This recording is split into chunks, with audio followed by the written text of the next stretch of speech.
अस्सलाम वालेकुम जी, हारून राजपूत अपने ऑफिशियल यूट्यूब चैनल में आपसे मुखातिब है। अगर अभी तक आपने मेरा यूट्यूब चैनल सब्सक्राइब नहीं किया तो उसको सब्सक्राइब करें, उसको लाइक करें, उसको शेयर करें।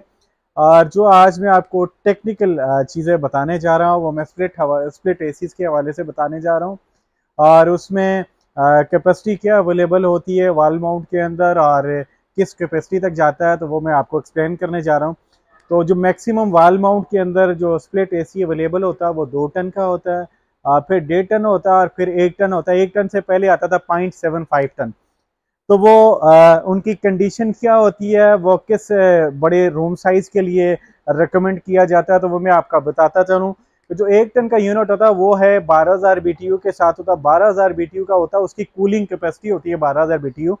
वो आपका जो है वो सबसे बड़ी बात यह है कि वो जो आपको जैसे रूम के लिए चाहिए तो उस रूम का होना 12x12 होता है, तो वो बन जाता है कोई 144 स्क्वायर फुट। तो उसके लिए आपका 1 टन का यूनिट होना ज़रूरी है। अगर आपका 10x12 है तो उस पर भी 1 टन की कैपेसिटी चलेगी। सम टाइम हमारे पास कस्टमर्स आते हैं, हमें शिकायत करते हैं कि जी आपने हमें यूनिट कम वाला दे दिया। हालांकि होता बेसिकली ये है कि उनकी जो रूम साइज होता है वो बड़ा होता है, तो इसलिए वहाँ पे 1 टन फिजिबल नहीं रहता। तो जब भी आप यूनिट्स लेते हैं तो अपने रूम की मेजरमेंट कर लेंगे तो फिर आपको बहुत ज़्यादा आसानी हो जाएगी। फिर इसी तरह से जो 1.5 टन का यूनिट है वो है 18,000 BTU होता है। जो 18,000 BTU होता है वो उसकी कूलिंग कैपेसिटी होती है और वो आता है कोई 196 स्क्वायर फुट। अगर आपका रूम साइज उससे बड़ा है तो उसमें आपका 1.5 टन काम नहीं करेगा। कैपेसिटी से ज़्यादा अगर आपका रूम है तो वहाँ पे देखें, पहले तो ये आपको अंदाज़ा होना चाहिए कि आप जो यूनिट्स ले रहे हैं वो आपका रूम साइज क्या है। इसी तरह से अगर आपका रूम 16x14 या 16x16 है तो वो 320 स्क्वायर फुट बन जाता है। फिर अगर आपका टॉप में है या ग्राउंड फ्लोर के अंदर है तो वहां तो आपका 1.5 टन चल जाएगा। लेकिन अगर आपका टॉप फ्लोर के अंदर अगर वो है तो वहां आप 1.5 टन का मत लगाइएगा, वो 1.5 टन आपके ज़ाया होंगे। फिर आपको 2 टन के अंदर जो यूनिट मिलता है वॉल माउंट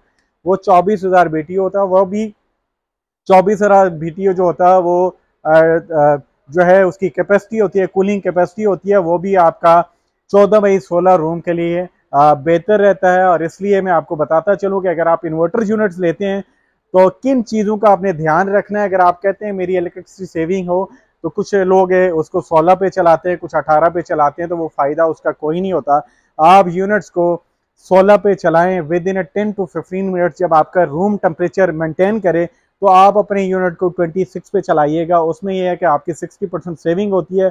एम्पेयर्स आपके कम लेता है। अगर आप उसको 16-18 पे चलाते हैं तो वो आपका 7-8 एम्पेयर लेता है। जब आप उसी यूनिट को 26 पे चलाते हैं तो वो आपका 1.5 टन का जो यूनिट है वो आपका लेगा 3.8 एम्पेयर। 1 टन का जो यूनिट है वो 1.8 एम्पेयर लेगा। और अगर 2 टन का आप यूनिट्स लेते हैं तो वो आपका लेगा 4.8 एम्पेयर। तो ये चूंकि ताज़ा तरीन मेरे पास जो अपडेट थी वो आपको मैं बताता चलूँ। DHA लाहौर सेंटर का विजिट करें और मेरा यूट्यूब चैनल सब्सक्राइब करें, लाइक करें, शेयर करें। और सबसे ज़्यादा जो वारंटी है वो पेल कंपनी इस टाइम दे रही है, जिसकी 5 साल किट की वारंटी और 10 साल कंप्रेसर वारंटी है। तो ये पेल वाहिद कंपनी है जो 5 साल की उसकी PCB किट की वारंटी दे रही है। इंस्टॉलेशन 10 फुट पाइप इसके साथ होता है, 10 फुट वायर होती है। DHA लाहौर सेंटर का विजिट करें और मुनासिब प्राइस पे ले जाएं। Thank you so much.